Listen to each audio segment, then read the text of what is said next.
dilahirkan di Jakarta. Sudah tinggal di Jakarta 61 tahun. Seperti Bapak Ibu sekalian, macet ya, banjir di Jakarta. Mungkin di Surabaya nggak ngalamin banjir ya. Panas, banyak nyamuk lagi ya. Jadi istri saya, anak saya suka ngeluh banyak nyamuk. Tapi sudah 61 tahun sudah terbiasa, ya dinikmati, disyukuri saja. Orang tua saya dilahirkan, dibesarkan di Kalimantan Barat. Kira-kira 30 km dari kota Pontianak. Pekerjaan orang tua saya sehari-hari adalah memecahkan buah kelapa. Buah kelapa dipecahkan dari pagi sampai sore. Lama-lama dia bosan, ada temannya ajak dia merantau ke Jakarta. Dia pergi ke Jakarta. Tanpa pendidikan, tanpa uang, dia pergi modal nekat aja. Orang tua saya bekerja di satu toko yang kecil, tentu saja hidupnya pas-pasan. Rumah saya ukurannya 4 kali 10 meter. 4 kali 10 meter, dindingnya bukan dari tembok tapi dari papan. Atapnya tidak ada plafon, langsung genteng gitu ya. Kondisinya sangat jelek sekali, tapi rumah saya lebih bagus dari Pak Hermanto Tanoko. Katanya lahirnya di kandang ayam katanya ya, jadi rumah saya lebih bagus ya. Satu hari ada teman adik saya ingin main ke rumah, tapi kondisi rumahnya sangat jelek sekali sehingga adik saya malu kalau temannya tahu rumahnya jelek. Jadi dia muter-muter sampai temannya tersesat, dia baru pulang ya. Ketika saya SMA ada studi tour terakhir, jalan-jalan ke Borobudur, bayar 50.000. Saya nggak punya uang, jadi ada satu murid SMA yang tidak ikut saya. Karena saya nggak punya uang untuk studi tour terakhir 50.000. Setelah tamat SMA tentu saja saya tidak bisa kuliah lagi, jadi saya bekerja sebagai pegawai tata usaha di bank. Setiap hari pekerjaan saya ya disuruh-suruh, kan tamatan SMA nggak bisa apa-apa, disuruh-suruh. Ini fotokopi, ya saya fotokopi.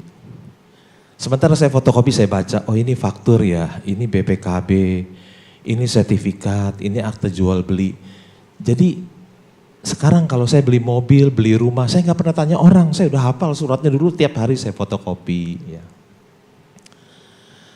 Kemudian saya punya uang, saya kuliah lagi karena habis kerja pulang dulu jam 4. Saya kuliah lagi, kuliah malam. Uang pangkal 50.000, uang kuliah sebulan 10.000. Itu 41 tahun yang lalu. Saya kuliah di kampus, di universitas swasta yang tidak punya kampus.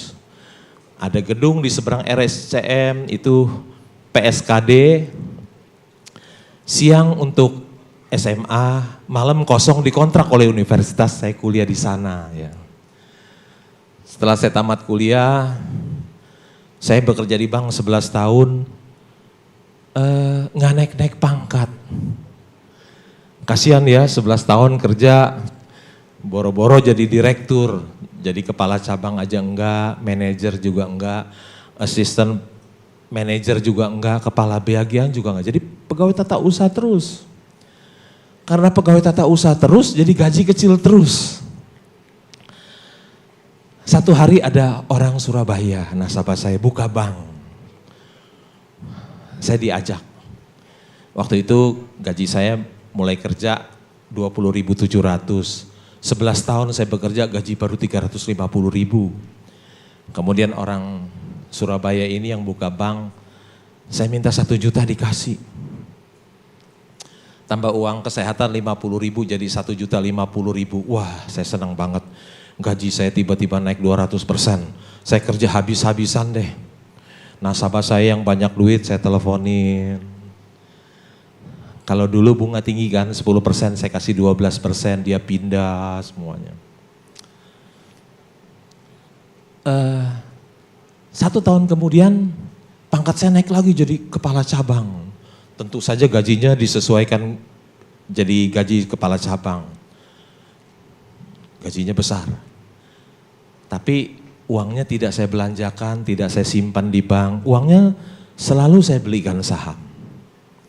Lama-lama 30 tahun kemudian uang itu jadi besar. Jadi besar. Tahun 96 saya menulis surat, saya mengundurkan diri, saya mau fokus jadi seorang investor saham. Jadi saya sudah 20 tahun tidak bekerja, tiap hari di rumah. Tiap hari di rumah. Juga gak bisa online. Seumur hidup gak pernah email, gak pernah bisa email, ngetik di komputer juga gak bisa. Betul-betul beda dengan apa yang diajarkan ya, milenial jago-jago semuanya teknologi informasi. Saya betul-betul orang jadul ya. Tanpa inovasi, tetap memakai metode yang lama ya. Metode lama yang tidak pernah usang tapi Pak.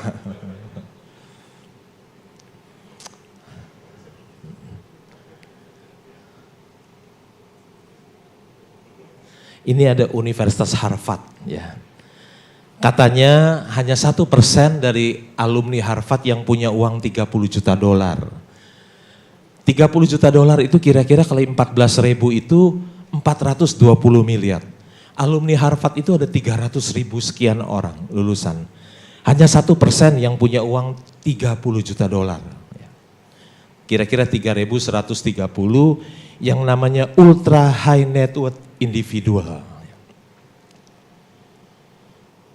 Ini foto saya tahun 2004, 16 tahun yang lalu. Foto dengan patung John Harvard di Boston. Saya kuliah di Universitas di Jakarta yang tidak punya kampus. Setiap malam saya kuliah di gedung SMA PSKD di seberang RSCM. Yang disewa oleh universitas. Tetapi sekarang saya lebih kaya dari 99 lulusan Universitas Harvard.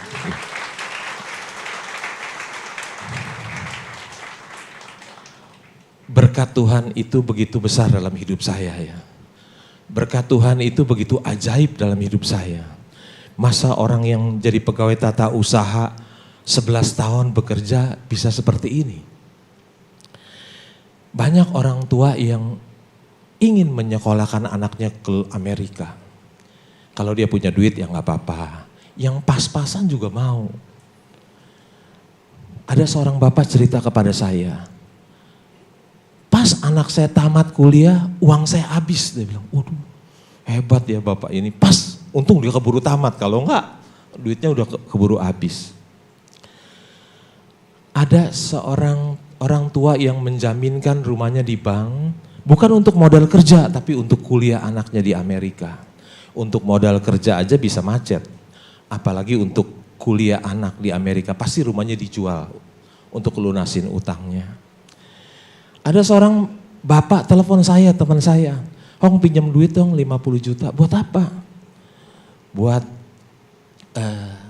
ongkos anak saya di wisuda di Amerika. Pabriknya sudah dijual, sekarang ongkos saja nggak ada ya. Kalau Tuhan berkati hidup kita ya. Kita kuliah di Indonesia pun kita bisa jadi orang yang berhasil loh. Orang tua sekarang berpikir kalau anaknya nggak kuliah di Amerika, nggak ada masa depan dan nggak bisa menjadi orang yang berhasil. Seperti itu. Mengapa saya memilih menjadi seorang investor saham? Karena di pasar modal itu ada uang yang sangat besar. Ini dana masyarakat yang di perbankan kita ada. Sampai akhir 2019 itu ada 6.077 triliun. Saya bekerja di bank 17 tahun, saya pikir dana masyarakat di bank itu uang paling banyak adanya di bank. Ternyata saya keliru. Ternyata Bursa Efek Indonesia lebih besar dari dana masyarakat yang ada di perbankan kita, ada 6.518. Lebih besar, 6.518.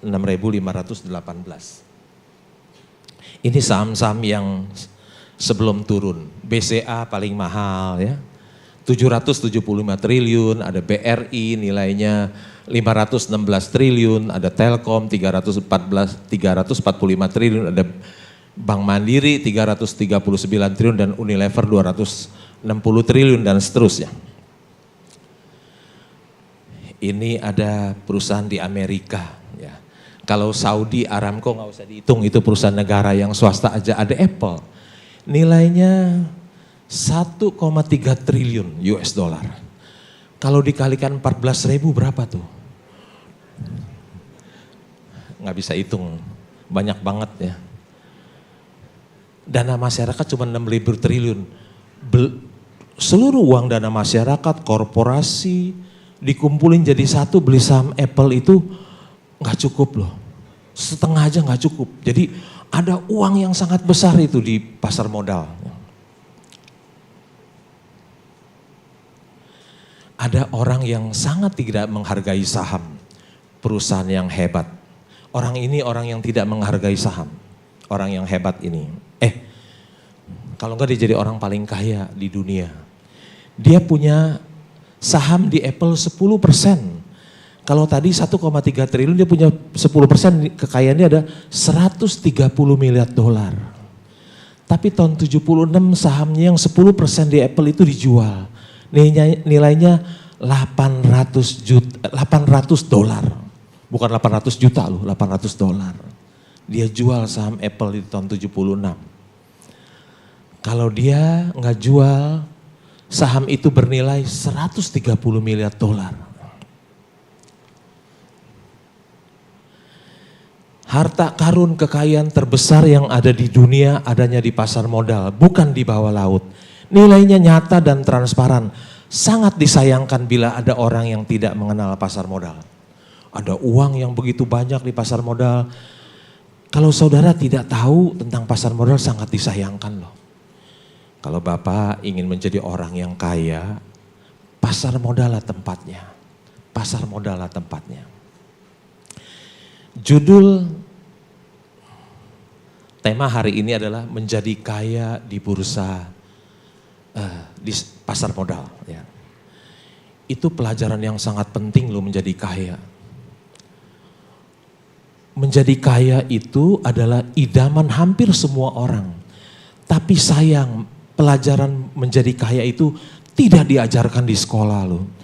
Dari kita SD kelas 1 sampai tamat perguruan tinggi, nggak ada mata pelajaran menjadi kaya, nggak ada. Yang idaman kita justru nggak diajarkan. Di sekolah kita belajar integral, diferensial, sinus, kosinus, tangen, kotangen, seken, kosekan. Setelah saya tamat SMA, nggak pernah saya pakai satu kali pun loh.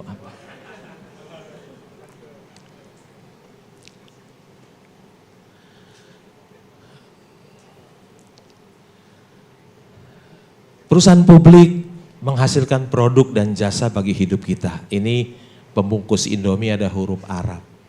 Ketika saya berjalan-jalan ke Abu Dhabi, ke hipermarket, saya lihat ada pembungkus Indomie, jadi saya foto aja. Pagi waktu kita bangun tidur, biasanya kita ke toilet. Begitu kita lihat mereknya Toto, oh itu produk dari perusahaan publik. Habis kita dari toilet kita minum, ya. Kita minum apa? Minum Cleo. Kalau kita nggak minum,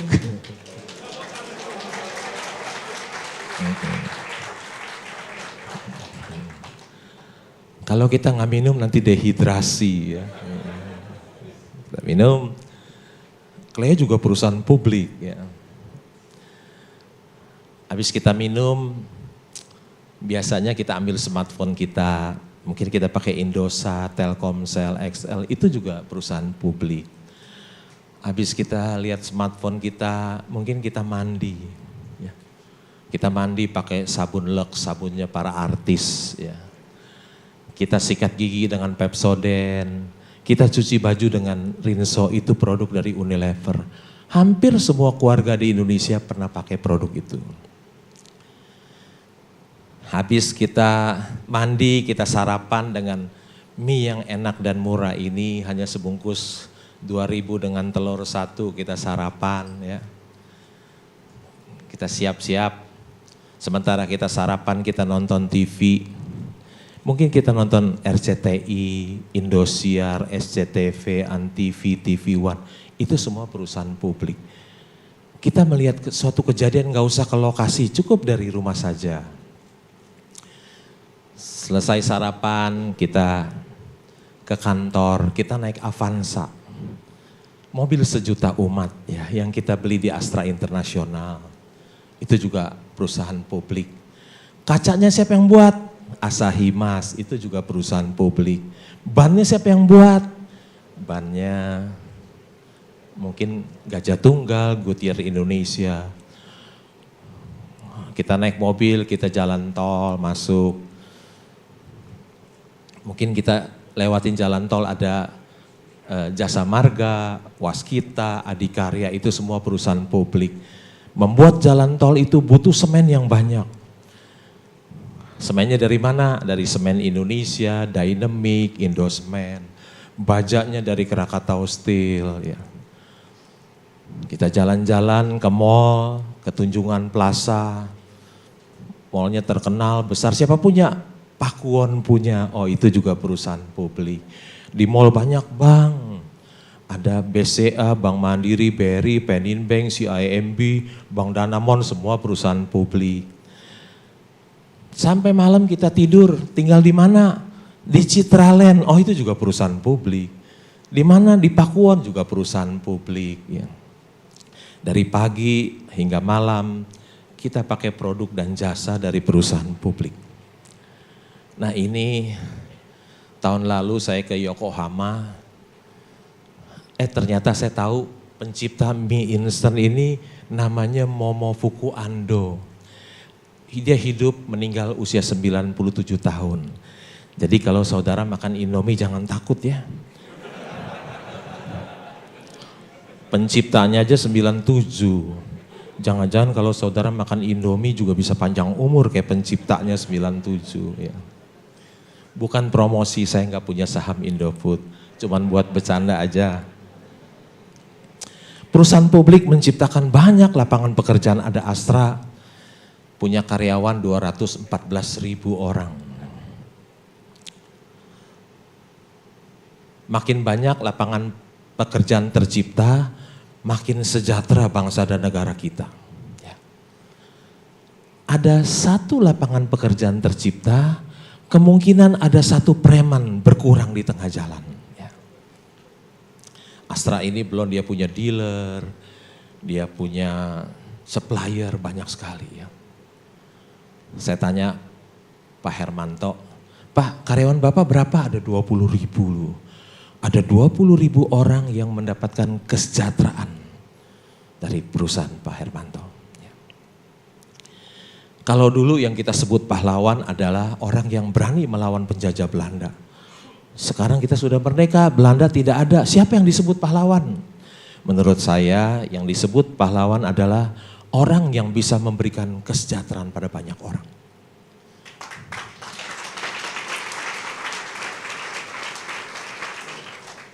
Pemilik perusahaan publik, pemegang saham, para eksekutif, mereka adalah pahlawan-pahlawan masa kini. Makin besar Bursa Efek Indonesia, makin sejahtera bangsa dan negara kita. Pernah satu hari saya bertemu dengan corporate communication Gojek. Dia punya driver ada 1,7 juta orang. Nah ini perusahaan publik ya. Yang dapat pemilik perusahaan publik yang dapat penghargaan dari presiden. Ya. Satu hari mungkin Pak Hermanto Tanoko juga dapat bintang jasa juga. Ya.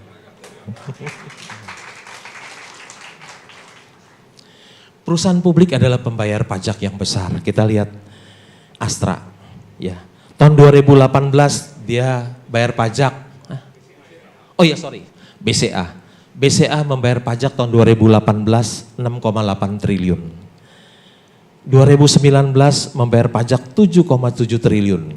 Jadi totalnya 14,5 triliun ya. Pajak dipakai untuk pembangunan, untuk membantu rakyat miskin. Perusahaan publik adalah pembayar pajak yang besar. Berbeda dengan yang ini. Ini adalah orang-orang yang mendapat pengampunan teks amnesti ada 4.000 triliun lebih. Sebelum diampuni, dia adalah pengemplang pajak. Hartanya bisa disumpetin tidak terdeteksi sama Dirjen Pajak. Begitu ada pengampunan keluar semua. Berbeda dengan perusahaan publik, dia adalah pembayar pajak yang besar. Ya. Bayar pajak adalah bukti cinta kita kepada negeri tercinta. Kita dulu ingin membuktikan cinta kita kepada negeri tercinta ini, kita bisa sampai mengorbankan nyawa kita loh melawan penjajah Belanda. Sekarang kita sudah merdeka, tidak ada lagi Belanda. Cukup bayar pajak yang benar, itu sudah bukti cinta kita kepada negeri tercinta. Bangga bayar pajak. Ya. Ada seorang investor saham mendapat penghargaan dari pemerintah Amerika, dari Obama. Kita mungkin masyarakat masih berpikir bahwa seorang investor saham itu adalah penjudi. Tapi tidak pernah terpikir oleh kita bahwa seorang investor saham juga bisa menjadi dapat penghargaan dari pemerintah. IDX menawarkan imbal hasil tertinggi di antara bursa utama dunia bagi investor jangka panjang. Bursa Efek Indonesia sudah terbukti memberikan imbal hasil terbesar di dunia. Saya bersyukur saya ada di dalamnya. Ya. Lihat, tuh, Indonesia nomor 1 paling atas. Ya. Saya pernah bekerja di bank 17 tahun tapi saya tidak taruh uang di bank. Cuman sekedar buat kebutuhan sehari-hari saja. Karena bunga kecil, barang-barang naik banyak. Jadi kalau ada orang yang menyimpan uang di bank, nilainya semakin hari semakin turun. Jadi kalau dia menyimpan uang-uang di bank, berarti dia membuat dirinya miskin secara pelan-pelan. Ya. Saya juga tidak membeli obligasi karena return imbal hasilnya juga tidak besar dan uang kita di lock lama sekali ya. 3 tahun, 5 tahun. Ya. Saya juga tidak membeli emas ya. Biasanya emas adalah investasi dari ibu-ibu di desa. Ya. Ini Warren Buffett bilang, when we took over Berkshire, it was selling at 15 ya, a share. And gold was selling at 20. Jadi emas lebih mahal dari saham Berkshire. Gold is now 1,600, 1,016 and Berkshire is 120,000. 2019 gold is anggaplah sekarang aja 1.600 gitu ya. And Berkshire 300.000 ya. Lebih menguntungkan membeli saham daripada membeli emas. Saya juga tidak punya dolar. Meskipun rupiah kita terdepresiasi sejak zaman kemerdekaan. Tapi saya tidak berani beli dolar. Kenapa? Karena orang yang menyimpan dolar cenderung mengharapkan yang buruk yang terjadi. Kalau bisa rusuh nih, kalau rusuh rupiah melemah, dolar menguat ya untung. Kalau bisa The Fed jangan turunin suku bunga dong, naikin. Supaya krisis lagi, kalau krisis lagi rupiah melemah, dolar menguat, ya untung. Orang yang pegang dolar cenderung mengharapkan yang buruk yang terjadi. Beda dengan orang yang pegang saham. Kalau rusuh sahamnya hancur ya. Krisis hancur. Jangankan krisis, jangankan rusuh. Kena virus aja sahamnya hancur juga. Nggak pernah ada teori, dimanapun nggak ada teorinya. Saham seluruh dunia bisa jatuh gara-gara virus gitu kan. Orang yang pegang saham cenderung selalu mengharapkan yang baik. Indonesia aman, stabil, ya, ekonomi menguat, ya. Daya beli meningkat baru harga sahamnya bisa naik. Ada satu buku, Who Want to be a Smiling Investor, ya. Siapa yang mau jadi investor yang tertawa, bukan yang stride, yang galau, bukan. Saham memberikan pertumbuhan terbesar, mari kita lihat data di pasar modal Amerika Serikat selama tahun 1926 hingga 2006. Akan menjadi berapa uang $1 80 tahun kemudian? Kalau kita taruh di celengan ayam tetap $1. Menjadi $20 jika diinvestasikan pada obligasi jangka pendek pemerintah, menjadi $70 jika ditanamkan di obligasi jangka panjang pemerintah, menjadi $3.000 bila dibelikan saham perusahaan besar, menjadi $16.000 jika diinvestasikan pada saham perusahaan kecil. Berinvestasi di perusahaan kecil lebih beresiko sehingga imbal hasilnya lebih besar, menjadi $16.000. Nah sekarang kita sudah tahu rahasianya untuk memaksimalkan keuntungan investasi. Saham is the best choice. Saham is the best choice, ya. Tapi hanya 1% mungkin, kurang dari 1% orang yang percaya kalimat ini. Ya. Saham is the best choice. Kurang dari 1% orang yang percaya mengenai hal ini. Kalau Bapak Ibu sekalian, habis saya presentasi, saham is not the best choice, masih tetap bukan yang terbaik, maka kedatangan saya jauh-jauh ke Surabaya gagal total. Ya. Nah ini orang hebat nih, komisaris independen mantan, dia bilang, dia pilih investasi apartemen, beli saham nggak mau, takut. Dengan jujur dia mengatakan dia nggak mau beli saham, dia pilih apartemen, beli properti. Karena the best investment on earth is earth. Dia nggak mau, ya. Dia nggak mau beli saham. Ya. Nah, ini juga, ini direktur investasi, dia tulis di koran, ya. Dia bilang, dia jujur bilang sama wartawan, me and my portfolio, ya. Investasinya 70% di properti, 15% di deposito. Sahamnya mana? Gak ada. Karena dia percaya the best investment on earth is earth. Maka dia kekayaan dia 70% ada di properti. Uang orang taruh di dia dibeliin saham, duit dia sendiri nggak mau dibeliin saham.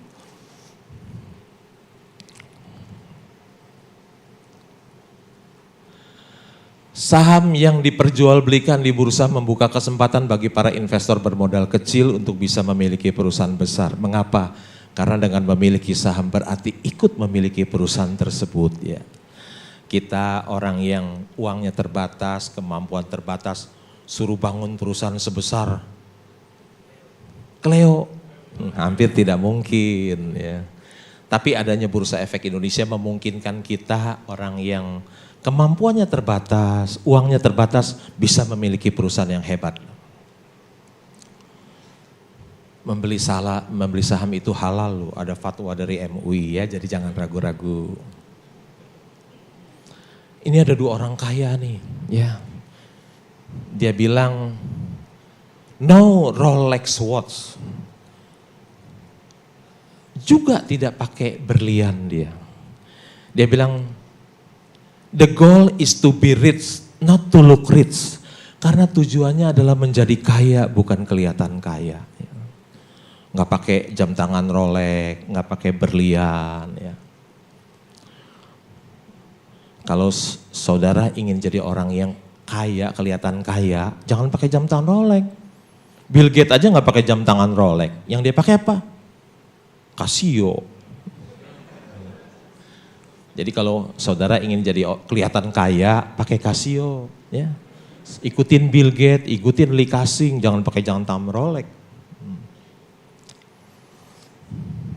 Karena memang tujuannya adalah menjadi kaya bukan kelihatan kaya.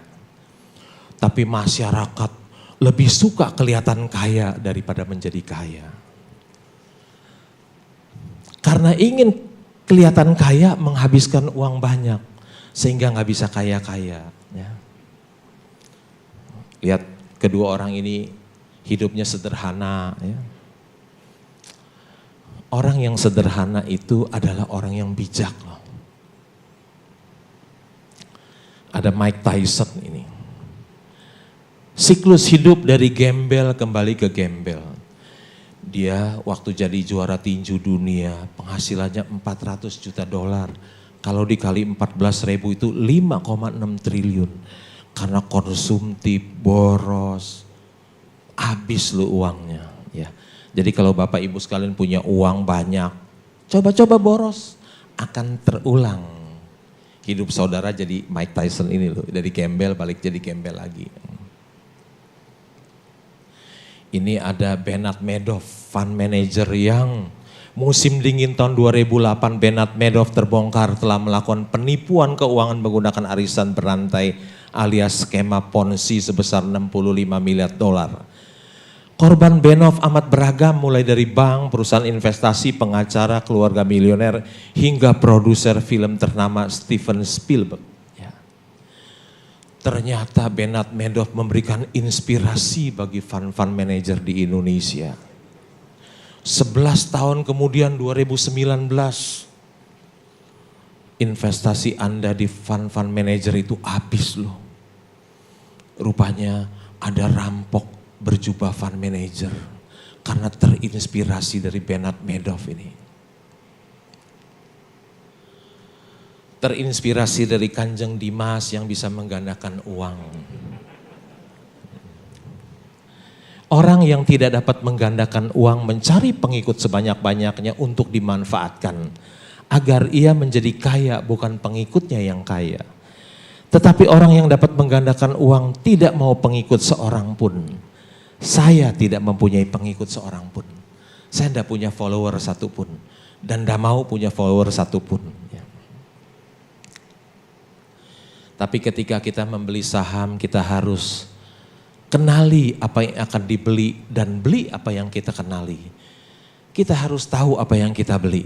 Ya, jangan pernah beli kucing dalam karung. Tuhan itu Maha Pengampun. Tapi bursa saham tidak kenal belas kasihan.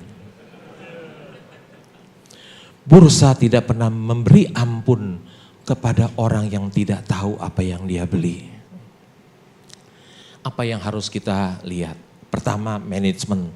Apakah perusahaan itu dikelola orang yang jujur, profesional dan berintegritas? Atau perusahaan itu dikelola orang yang tidak jujur, tidak profesional dan tidak berintegritas, yang suka mengambil uang perusahaan untuk memperkaya dirinya. Jangan pernah beli perusahaan yang punya tata kelola yang buruk. Kalau mau miskin, beli perusahaan yang dikelola orang yang itu jujur. Kalau mau kaya, jangan pernah sentuh. Ya. Emiten yang ber-GCG untungkan investor. Ya. Belilah perusahaan-perusahaan yang untung, bidang usahanya bagus. Ini contoh bidang usaha yang tidak bagus. Ya. Tiketnya paling mahal loh, penumpangnya banyak. Saya kemari, kirain ada corona sepi, nggak tahu pesawat mungkin 90% penuh loh, lebih dari 90. Nggak ada bangku yang kosong. Ya. Semuanya bagus, lihat dari luarnya. Tapi jangan lihat dari luar, lihat isi kantongnya. Tahun 2014 dia rugi 368 juta dolar loh. Rugi. Semuanya bagus, rugi 368 juta dolar. Tahun 2015 untung 77 juta dolar. Ya. Tahun 2016 untung 9 juta, untungnya sedikit. 2017 rugi lagi 213 juta dolar. Padahal jual tiket udah mahal. Ya. Satu hari saya diundang di Universitas Kuala di Aceh.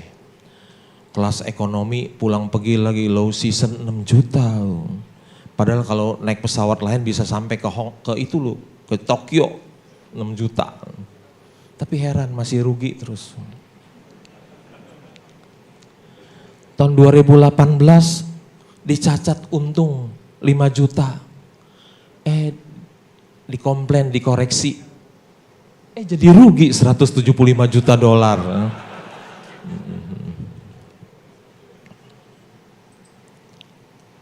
Ini perusahaan yang super company ini, ya. Hampir semua keluarga di Indonesia pakai.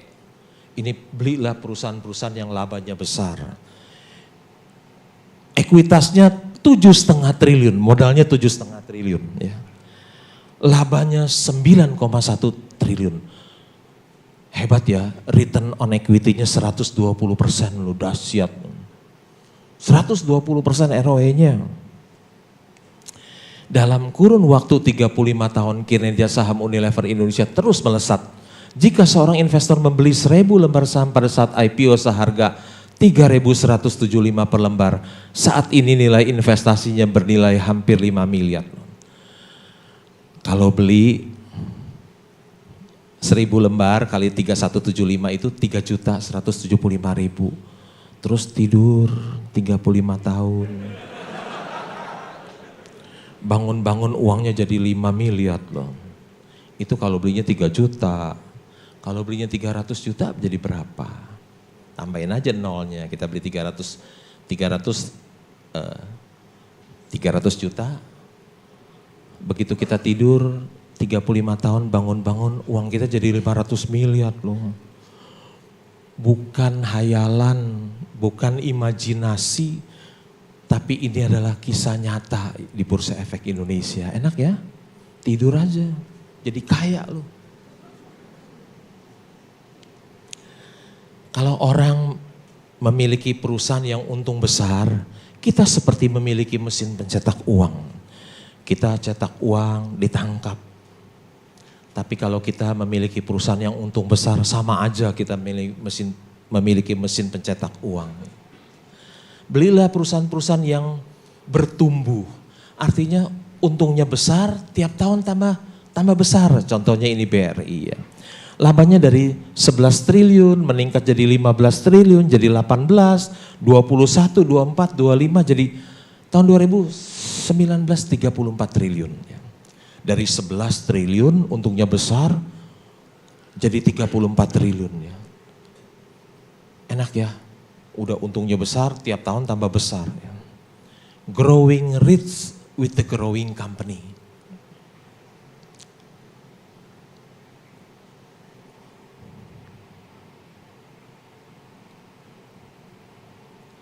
Belilah perusahaan-perusahaan yang valuasinya murah, contohnya ini ya. Ada Penin Financial, labanya 9 bulan 43 sekian. Kita setahun kan 60 rupiah. Kalau harga sahamnya 200 sekian ya PI-nya mungkin 3,7 kali. Price earning ratio 3,7 kali. Ini ada perusahaan namanya Poluk ya.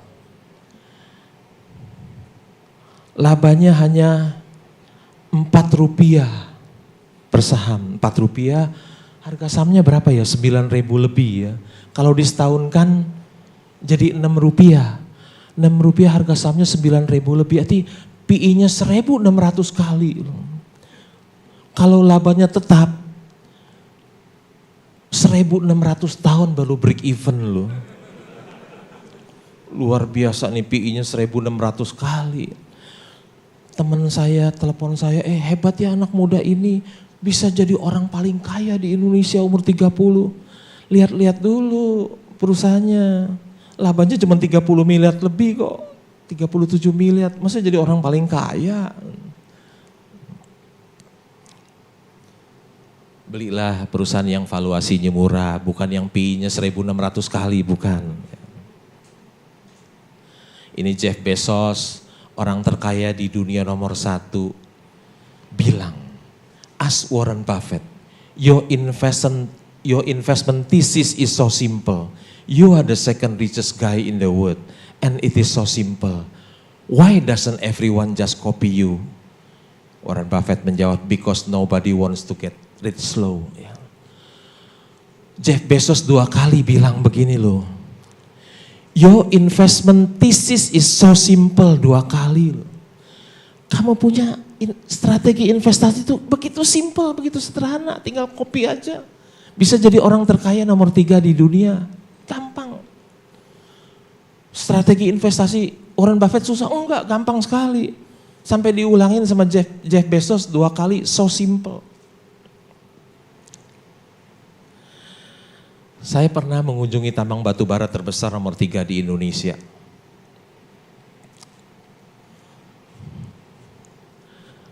Jumlah sahamnya ada 5.210.000.000 lembar.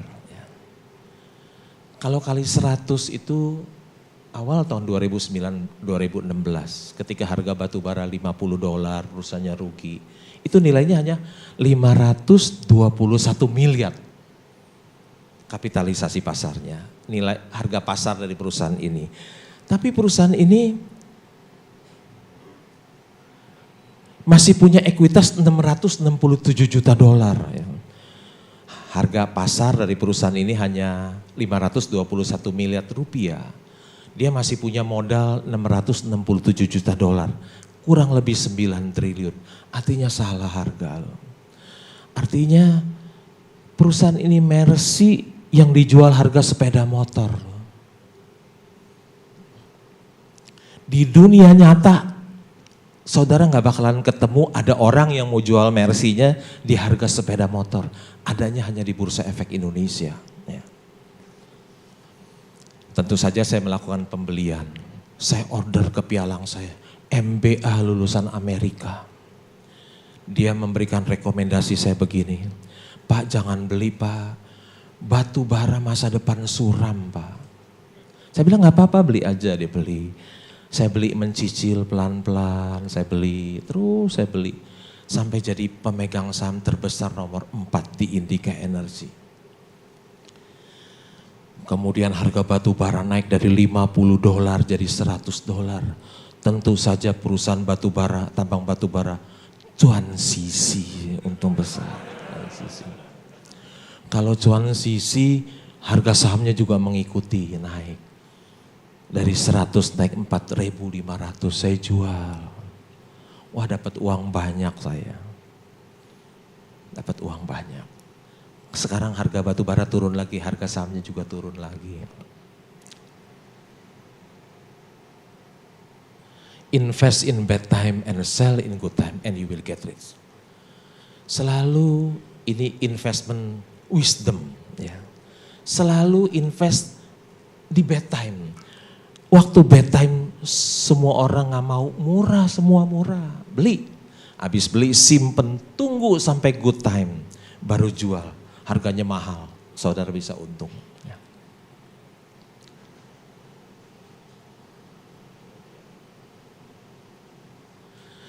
Awal 2017 saya membeli saham Indakiat di harga 1.000, sekarang naik ke 20.000. Saham Indakiat telah memperkaya saya, teman-teman saya yang mengikuti saya, dan investor-investor saham yang memilikinya. Ya. Ini perusahaan pulp and paper. Harga pulp naik di dunia, harga sahamnya juga naik. Ya. Sekarang harga pulp turun, harga sahamnya juga ikut turun lagi. Satu hari ada teman saya dari SD. Udah cuci darah 12 tahun, ada diabetes, kakinya sudah dibuntung. Satu lagi kakinya busuk, bisa telepon saya loh. Hong saya punya uang 500 juta nih Hong, beli saham apa? Saya bilang beli Indakiat aja. Dia beli. Waktu 20.000 saya tanya, uang kamu jadi berapa? Jadi 7 miliar Pak, oh puji syukur. Orang yang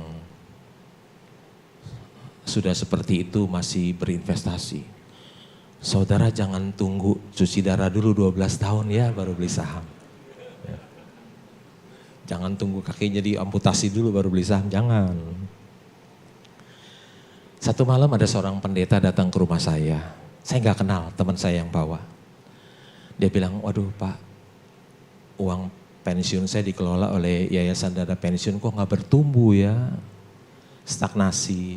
Apa saya tarik aja, saya bilang, ya silakan. Saya tanya, uang Bapak waktu Bapak tarik berapa dari 130, sekarang uang Bapak berapa? Ada 1 miliar, oh puji syukur. Miliar. Tapi ketika dia punya 1 miliar, dia tulis surat ke gereja, dia mengundurkan diri. Kenapa Bapak mau mengundurkan diri? Iya Pak, saya mau melanjutkan sekolah S3 di Los Angeles. Wah keren ya Pak Pendeta. Kenapa nggak minta beasiswa dari gereja? Oh nggak mungkin dikasih Pak. Nah, ini. Bersama dengan Raja Pulp and Paper terbesar di dunia. Ya. Umurnya 76 tapi semangat sekali cari uangnya. Semangat sekali. Ini ada seorang koruptor. Dia bilang uang korupsi gua kalah banyak nih. Koruptor bilang ke saya, uang korupsi gua kalah banyak. Oh pasti. Mana bisa seorang koruptor menandingi seorang investor saham, pasti nggak bisa. Seorang koruptor sekarang dapatnya kecil-kecil, ketangkep tangan kecil-kecil. Dapatnya uang kecil, kalau ketangkep malu lagi ya, masuk TV, masuk koran, jadi satu aib ya. Jangan pernah mau jadi koruptor, lebih bagus jadi investor. Ya.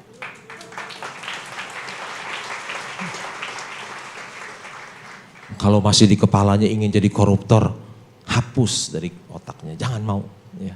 Jangan mau jadi koruptor, lebih baik jadi investor, dapat uang besar loh. Betapa mudahnya mendapatkan uang di sini. Wih gampang lo dapat uang di sini lo. Saya nggak punya bisnis lain, hanya jadi investor saham. Ada siapapun yang ajak saya kongsi, pasti saya nggak mau. Semua usaha yang lain, bidang usaha yang lain itu saya anggap sampah, semua sampah, udah nggak mau. Nggak mau, karena dapat uang di bursa itu gampang, nggak usah kerja keras ya. Bobo aja bangun-bangun jadi kaya loh. Usaha di sektor real itu susah. Tanda-tanda orang yang hebat dalam berinvestasi saham. 1, tidak mencari uang dari member premium berbayar. Tidak punya follower. Tidak cari uang dari seminar saham. Tidak mau mengelola uang orang lain. Membeli saham berdasarkan fundamental dan kinerja perusahaan, bukan berdasarkan chart, grafik, dan isu. Yang keenam, menempatkan lebih dari 90% hartanya di saham, bukan di properti atau yang lainnya. Masa dia jago saham, masa beli yang lain kan gak mungkin. Satu hari saya pernah berkunjung ke tambang batu bara terbesar di Indonesia. Ada 1001 strategi, ada 1001 inovasi, tapi yang terbaik cuma 1, ini loh. You boleh punya 1001 inovasi, you boleh punya 1001 strategi yang terbaik ini. Rip Van Winkle Investing disebut juga buy and hold. Rip Van Winkle adalah tokoh dalam novel karya Washington Irving 1819. Ia suka tidur. Suatu hari ia tidur di bawah sebuah pohon dan baru bangun 20 tahun kemudian. Setelah mendusin ia menyadari bahwa segala sesuatu telah berubah. Istrinya yang galak dan para sahabatnya telah meninggal. Ini ajaran baru nih, penuh inovasi. Ada saatnya ketika tidak mengerjakan apapun merupakan suatu bentuk kecerdasan investasi. Investor yang bijak dapat menghasilkan uang ketika dia tidur. Tidur adalah jalan untuk meraih kekayaan. Sangat inovasi nih. Tidak bertindak adalah suatu tindakan yang bagus jika kita sudah memiliki saham perusahaan yang hebat. Ya. Tidur ada yang terbaik. Strategi Warren Buffett, do nothing investing. Warren Buffett dan partnernya Charlie Munger mempraktekkan do nothing investing. Ini Warren Buffett, strategi investasi Warren Buffett, tidur itu kaya. Ya. Our portfolio show little change We continue to make more money when snoring than when active. Waktu ngorok lu dapat duit ya, dia bilang. Lebih banyak waktu ngorok. Ini contoh saham BCA ya. Waktu IPO dulu 1.400 tahun 2000, 20 tahun yang lalu. Udah split jadi 8. 1 jadi 2, 2 jadi 4, 4 jadi 8. Kalau sekarang harga sahamnya 30.000, mesti kali 8 jadi 240.000 ya. Jadi kalau beli 1.400 tahun 20 tahun yang lalu sekarang jadi 240.000. Kalau belinya cuma selembar, kalau beli 1 juta lembar gimana? Kalau beli 1 juta lembar 1,4 miliar, tidur 20 tahun. Begitu bangun uang itu jadi berapa? Jadi 240 miliar loh. Bukan hayalan, bukan imajinasi, tapi ini kisah nyata. Ya, kisah nyata. Enak ya? Beli saham BCA, kerja keras nggak? Jangan, tidur yang terbaik. You coba-coba nggak tidur, you melek, nggak tahan jualan, you pasti take profit. Ya. You baru untung 10% udah jual pasti. Analisis fundamental memperhatikan kondisi kandang dan kesehatan sapinya. Sapi adalah analogi untuk perusahaan dan kondisi kandang adalah kondisi pasar modal. Analisa teknikal hanya memperhatikan pergerakan ekor sapi. Ekor adalah analogi untuk harga saham. Baginya kondisi kandang dan sapinya tidak penting, bahkan mungkin ia tidak peduli apakah sapinya sakit atau lagi bete, yang penting ekornya masih bergerak naik turun ya. Ada 75% orang yang menggunakan technical analysis, hanya 25% yang pakai fundamental. Ada satu buku karangan Benjamin Graham, judulnya Intelligent Investor. Warren Buffett membaca buku ini tahun 1949, ketika usianya 19 tahun. Ketika dia membaca buku ini, dia bilang, waduh, pengarang buku ini hebat sekali. Di mana dia ya? Oh, ternyata dia mengajar di Columbia University di New York. Sebelah rumah dia ada universitas yang bagus namanya Nebraska University, dia nggak mau kuliah di situ, langsung dia terbang ke New York, dia belajar dari Benjamin Graham. Di dalam pengantar buku itu ada pendapat dia mengenai technical analysis. Dia bilang, we do not hesitate to declare that this approach is as fallacious as it is popular. Ketika saya membaca kata fallacious, saya nggak tahu artinya apa. Jadi saya buka kamus Bahasa Inggris Indonesia, karangan Hasan Sadli. Ternyata di kampus itu ditulis fallacious artinya tidak benar, keliru dan menyesatkan. Jadi pendekatan teknikal itu adalah tidak benar, keliru dan menyesatkan. Ini pun buku Warren Buffett mengatakan, menurut Warren Buffett, analisis yang hanya didasarkan pada grafik, volume dan pergerakan harga tidak berarti apa-apa, kecuali omong kosong tidak bermakna. Warren Buffett bilang tidak perlu analisa teknikal. Ya. Oh, satu hari saya diundang buka perdagangan saham yang 6.000 triliun itu. Kalau akhir tahun kemarin dibuka oleh Menteri Keuangan, pembukaan tahun dibuka oleh Pak Presiden, tengah-tengah dibuka oleh saya aja. Ya. Wah, investor saham juga dapat penghargaan juga ya. Dia bilang, setelah sukses berinvestasi saham, Lo Keng Hong menikmati hidupnya. Setiap hari ia duduk di taman rumahnya dari pagi hingga malam dan melakukan 3 hal, RTI, read, think, and invest. Ia membaca 4 koran, laporan keuangan, perusahaan, dan data statistik pasar modal. Karena pengarang buku ini dan yang gambar belum pernah ke rumah saya, jadi keliru gambarnya, bukan begini. Harusnya begini, tuh harusnya rumah saya.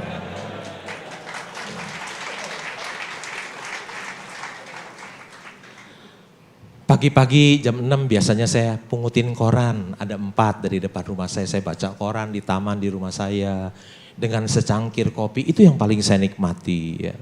Tapi milenial nggak bakalan baca koran paper kayak saya, orang jadul yang masih baca koran paper. Tapi sebentar lagi juga yang paper-paper mati semua. Habis yang baca tinggal saya doang, yang tua-tua, Pak Hermanto, jangan-jangan. Yang milenial mana mau beli koran mahal-mahal ya. Sebulan masa masih keluar 615.000 ya. Saya baca koran, baca laporan keuangan, annual report, baca aksi-aksi korporasi dari Bursa Efek Indonesia. Sebuah patung inspiratif dari Jepang menunjukkan bahwa bobotmu tidak ditentukan oleh ukuran tubuh, tapi dari berapa banyak buku yang kamu baca. Ada orang gemuk baca buku 1 dengan anak kecil baca buku 4. Ternyata si anak kecil lebih berat loh. Ya. Membaca adalah jendela dunia. Bahasa Mandarin pun ada pepatah bunyinya demikian. Suli ziyu huang jing u. Suli artinya di dalam buku, huang jing artinya emas, u dari uzi dari rumah. Jadi di dalam buku ada rumah emas. Orang yang banyak membaca dia jadi banyak tahu. Orang yang banyak tahu dia dekat dengan kepintaran. Orang yang dekat dengan kepintaran dekat dengan kekayaan. Membaca adalah sumber inspirasi. Strategi Warren Buffett, you have to read Jillian Corporate Annual Report and their financial statement. Rupanya kunci sukses dari Warren Buffett adalah membaca laporan keuangan yang sangat banyak. Jadi dia tahu. Berusia 100 tahun tapi masih dibutuhkan, mau bekerja sampai umur 100? Ya. Ini pendapat Warren Buffett. If you don't find a way to make money while you sleep, you will work until you die. Kalau Anda tidak bisa menghasilkan uang ketika tidur, Anda harus bekerja sampai mati. Ada 5 hal yang saya tidak punya. 1, saya tidak punya tempat berusaha. 2, saya tidak punya pelanggan satupun. 3, saya tidak punya karyawan secara langsung satupun. Secara langsung, secara tidak langsung banyak. Kalau saya punya 14% di Petrosi karyawannya 5.000, artinya 700 karyawan itu karyawan saya. Yang keempat, saya nggak punya partner, nggak punya bos satupun. Yang kelima, saya nggak punya utang 1 rupiah pun. Ada 5 hal yang saya nggak punya.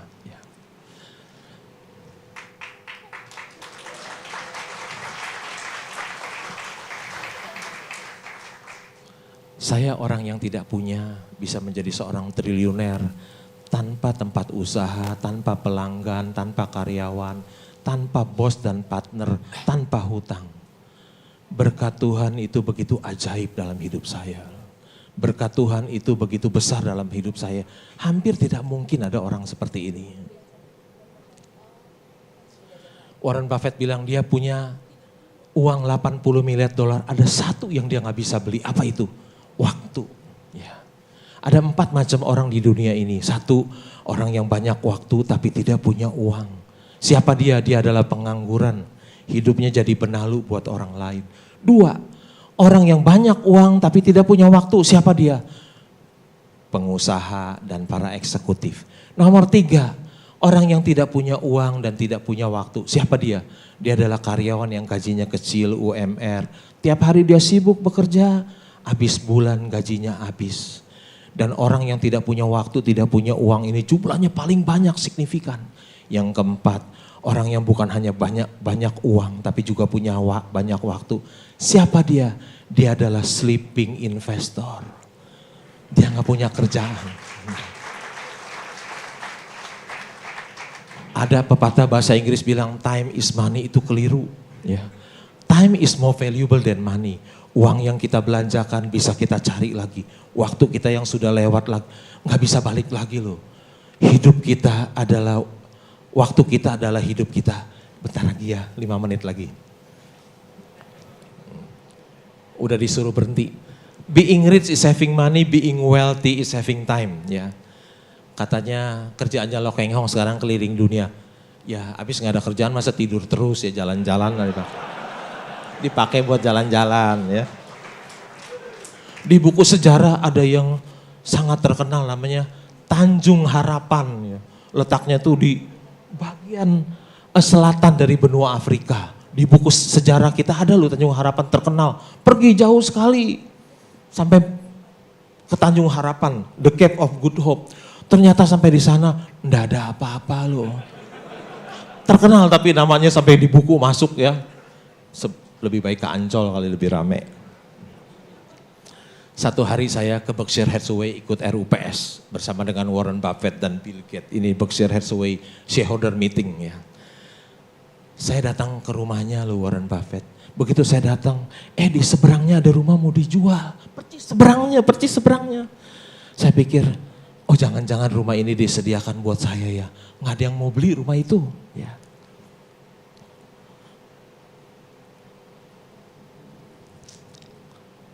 Kalau nggak ada coronavirus, bulan depan April saya ingin ke sana beli rumah itu. Saya jadi Warren Buffett neighbor.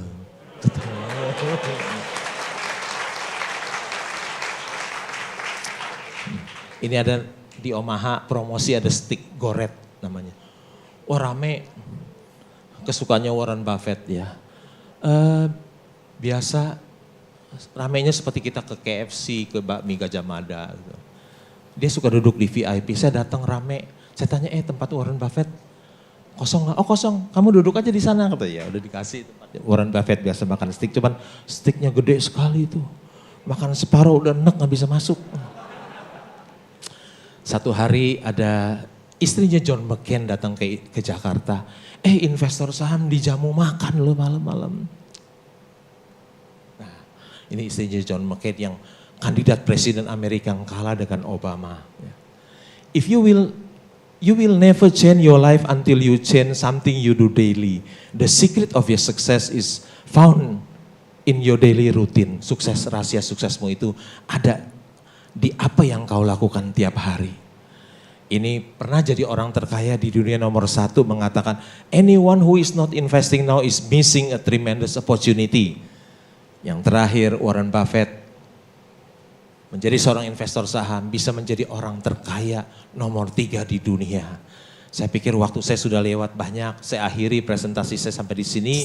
Semoga bermanfaat dan bisa menjadi inspirasi bagi saudara semua. Sekian, terima kasih.